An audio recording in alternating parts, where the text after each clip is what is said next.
Assalamualaikum warahmatullahi wabarakatuh. Bismillahirrahmanirrahim. Alhamdulillahirabbil alamin. Wa bihi nasta'in ala umuri dunya waddin. Wassalatu wassalamu ala asyrafil mursalin wa ala alihi wa sahbihi ajma'in. Wa man tabi'ahum bi ihsan ila yaumiddin. Wa man tabi'ahum bi ihsan ila yaumiddin wa sallim tasliman katsiran adada khalqihi ta'ala wa ridha nafsihi zinata 'arsyihi wa midada kalimatihi kama yuhibbu rabbuna wa yarda. Subhanaka la ilma lana illa ma 'allamtana innaka antal alimul hakim. Rabbana anfa'na ma 'allamtana rabbi 'allimna alladhi yanfa'una rabbi faqihna wa faqih lana wa ahbabana wa jami'al muslimin wal muslimat bi rahmatika ya rahimin. Irhamna bi rahmatika wasi'ah. Alhamdulillahil alamin. Kembali kita mengulang, meyakini dengan penuh bahagia, mengulang sebutan Alhamdulillah di pagi hari,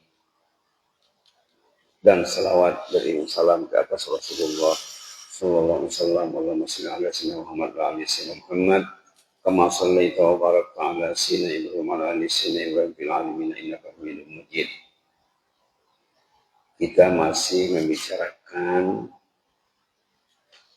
ayat sorotan khutbah Jumat yang perlu bertempat di hati setiap orang pengikut Al-Quran.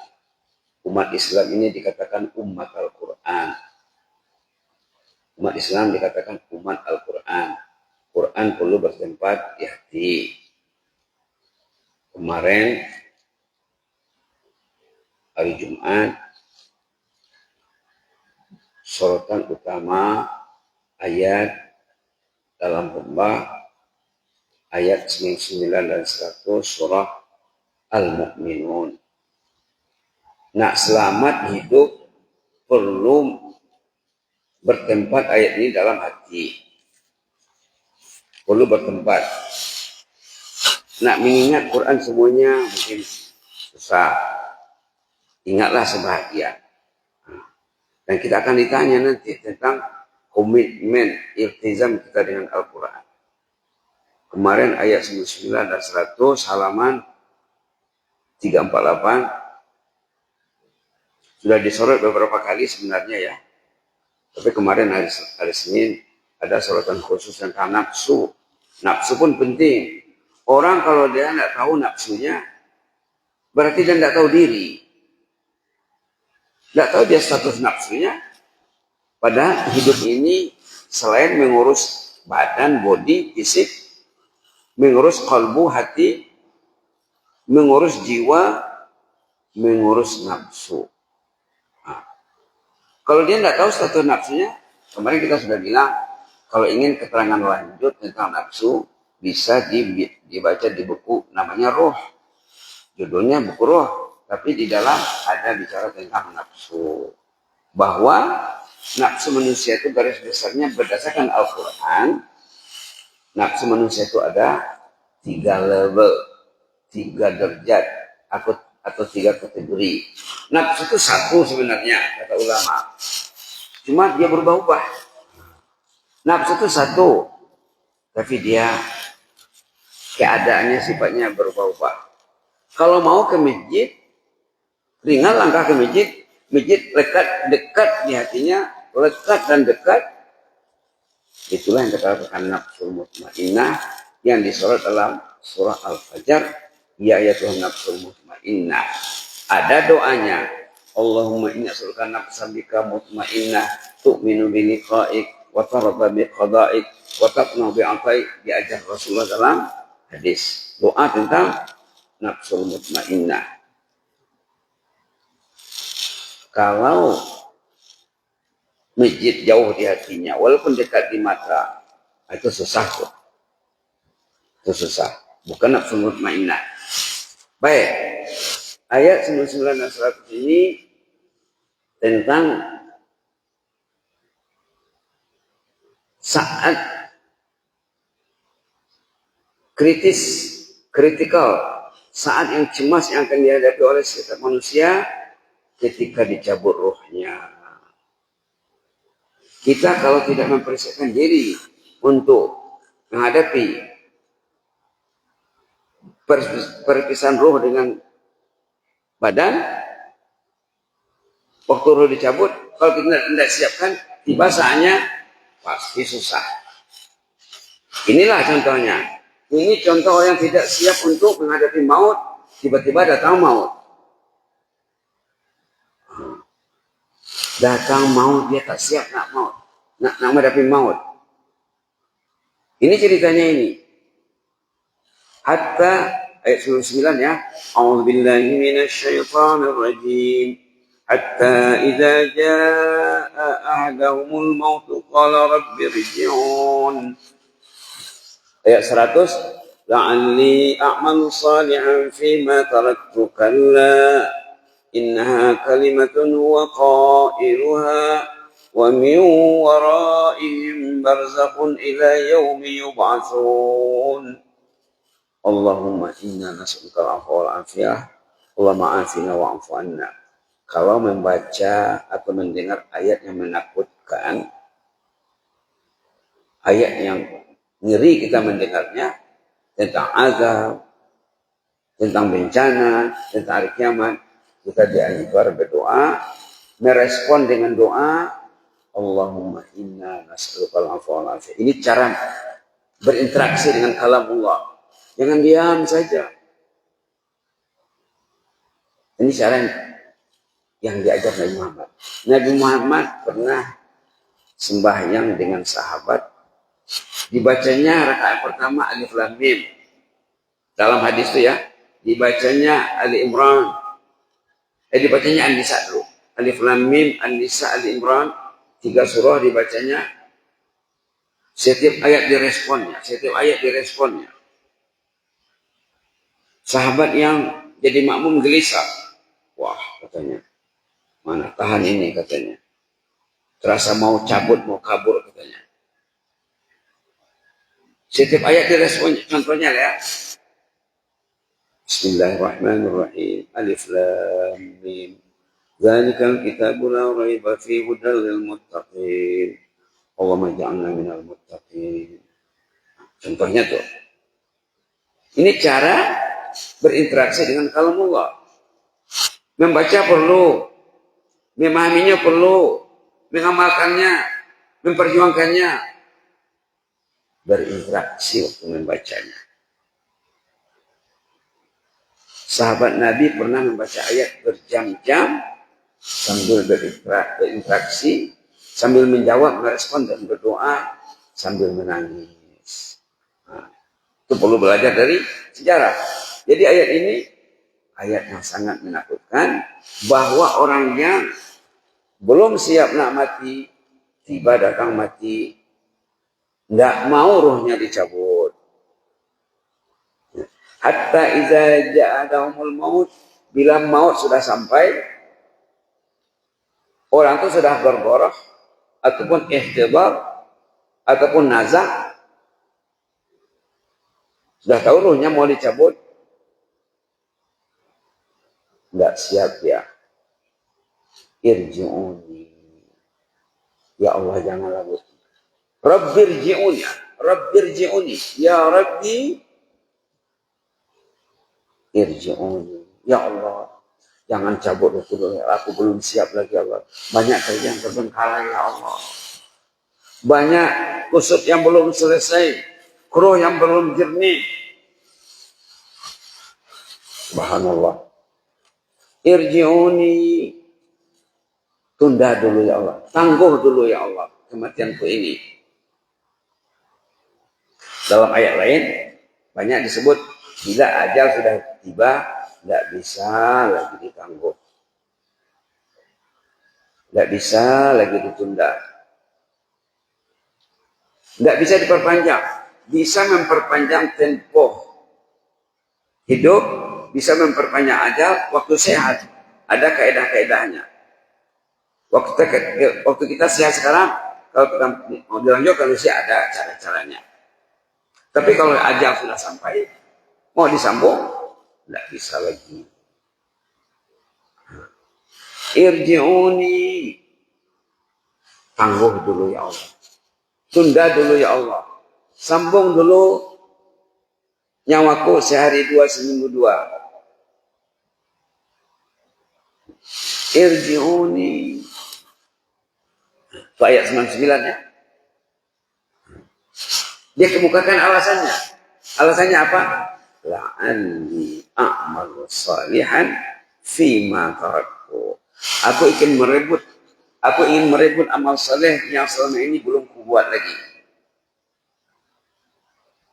Hari yang dia meninggal, kalau dia keadaan sembahyang subuh, dia takut. Ya Allah, aku tadi pagi tak sembahyang subuh, ya Allah ke masjid, ya Allah. Aku mendengar azan panggilanmu, aku tidak menyahut mendatanginya, ya Allah. Aku meninggal, di hari ruhku dicabut, aku salat subuh di rumahmu, ya Allah. Aku memenuhi panggilanmu, ya Allah. Hari yang dia meninggal, kalau malamnya dia tidak baca Quran, pasti menyesal. Ya Allah, jangan cabut ruhku dulu, ya Allah. Cabutlah ruhku waktu aku malamnya baca Quran, ya Allah.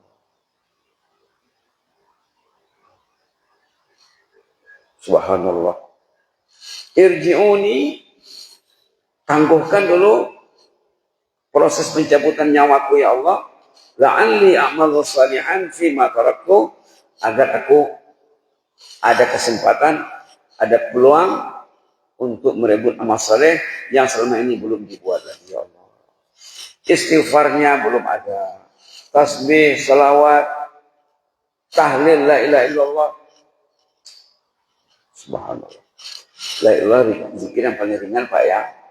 Tidak perlu bergerak bibir. Kalau subhanallah bergerak bibir, ada huruf bibir. Allahu Akbar ada huruf bibir. Alhamdulillah ada huruf bibir. La ilaha illallah tidak ada. La ilaha illallah, la ilaha. Tidak ada huruf bibir. Tidak perlu bergerak bibir bacanya. Itu pun tidak sempat ya. Terblokir, terdinding, terhijab dari zikir. Subhanallah. Sambil pulang ke rumah bisa bertahlil la ilaha illallah. Datang ke masjid bisa la ilaha illallah. Ke kantor, pulang kantor, ke kebun, pulang ke... Subhanallah. Bisa diisi waktu kita di jalan, sambil jalan kaki, sambil naik mobil, sambil naik kendaraan bermotor, roda dua. La ilaha illallah, la ilaha illallah, la ilaha illallah, la ilaha illallah, la ilaha illallah, la ilaha illallah, la ilaha illallah. Kita bisa hitung kalau kita naik kendaraan 10 menit, berapa dapatnya la ilaha illallah. Coba kita duduk 10 menit, berapa dapatnya? Biasanya kalau 10 menit itu dapat 500 ke 600. 5 menit biasanya dapat 300. La ilaha illallah, la ilaha illallah, la ilaha illallah, la ilaha illallah, la ilaha illallah. 15 menit biasanya kecepatan yang normal dapat 1000. Bapak naik motor. Motor bahasa Malaysianya ya. Di sini kereta.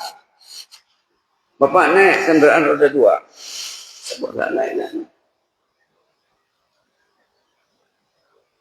Ini belum lagi. Belum ada la ilaha illallah.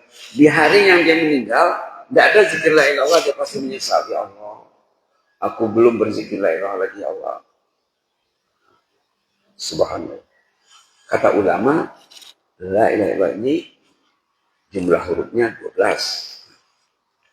Banyak disebut dalam Al-Quran tentang la ilaha illallah. Coba kita lihat satu surah. Surah Muhammad. Surah Muhammad halaman 508 ayat 19. Fa'lam annahu la ilaha illallah. Halaman 508. Fa'lam annahu la ilaha illallah. Itu maka dianjurkan kalau kita mau berzikir la ilaha, kita sebut dulu fa'lam annahu la ilaha illallah, la ilaha illallah, la ilaha illallah. Kata ulama, la ilahnya kan ada dalam Al-Quran. Berarti ayat Quran. Ayat Quran kalau kita baca, kita zikir, dia kira per huruf. jumlah hurufnya 12. Satu huruf 10. Satu huruf 10. Jadi kalau 12 huruf 120. Kalau Bapak dapat dalam 15 menit dapat 1000. 1000 kali 120. 1000 kali 12 dulu. 12.000 kali 10. Coba 12.000 kali 10. Itulah yang diperoleh kalau kita berzikir la ilaha illallah, la ilaha. Tapi kata ulama ini mesti diniatkan. Kalau Bapak berzikir la ilaha, apa alasannya, apa hadisnya, apa Qur'annya? Tidak tahu. Rendahlah nilainya. Mana sama orang yang berzikir dengan ilmu, beramal tanpa ilmu. Sama-sama zikir. Dia tahu, ini ayatnya, ini hadisnya. Ini dapat 1000. Kali-kali ke dia.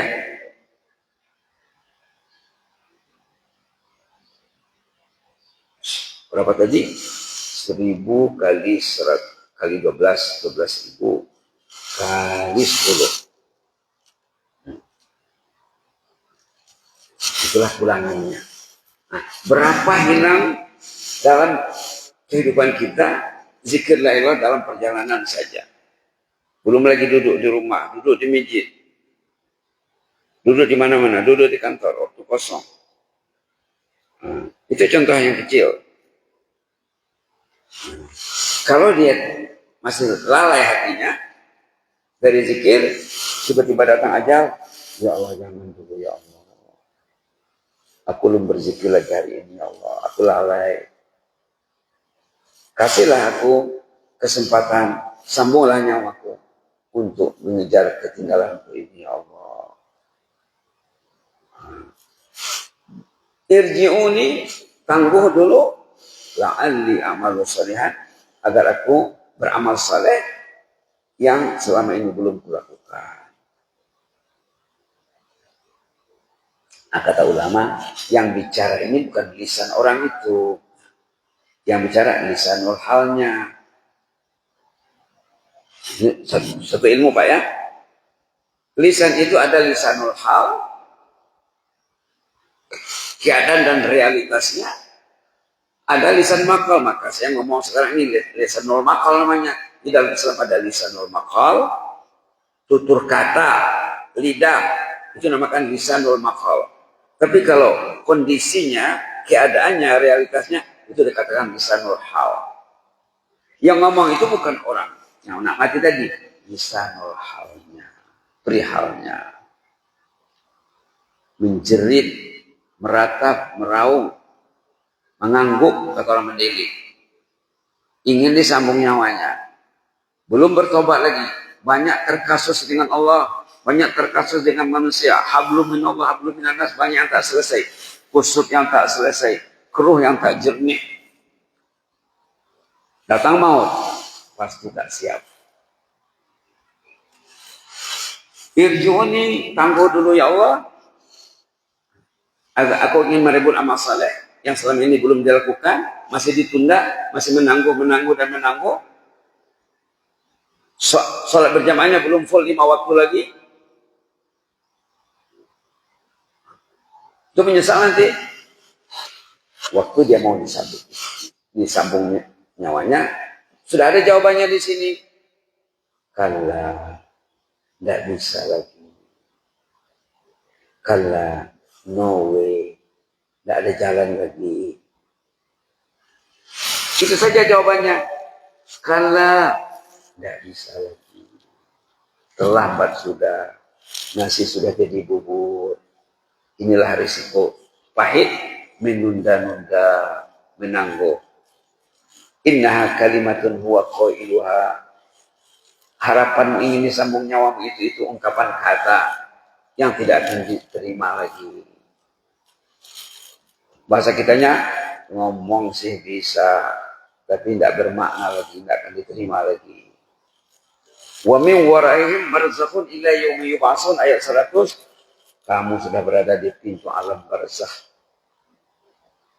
Di era alam barzakh, kamu akan masuk era alam barzakh setelah ditutup usia dan dicabut nyawanya, masuklah era alam barzakh. Menunggu era negeri pembalasan. Ila yaumi yub'atsun, sampai hari kemudian nanti kamu akan berada dalam era alam barzakh, dalam kubur, dalam liang lahat. Inilah apa ya? Inilah ayat yang disorot dalam khutbah Jumat. Sudah diterangkan Sabtu pagi, sudah diterangkan Minggu pagi, sudah diterangkan Senin pagi kemarin tentang nafsu. Nah sekarang Selasa pagi tentang kelang kabut, keadaan kondisi orang yang kelang kabut waktu rumahnya mau dicabut, supaya kita terhindar daripadanya Pak ya. Jadi apa doanya tadi? Allahumma inna nas'alukal afwa wal afiyah. Ya Allah, lindungilah kami, hindarilah kami daripada keadaan yang mencemaskan ini ya Allah, yang menakutkan ini. Mudah-mudahan bermanfaat. Jazakumullah khairan. Inni uhibbukum fillah wa astaghfirullah. Wassalamualaikum warahmatullahi wabarakatuh.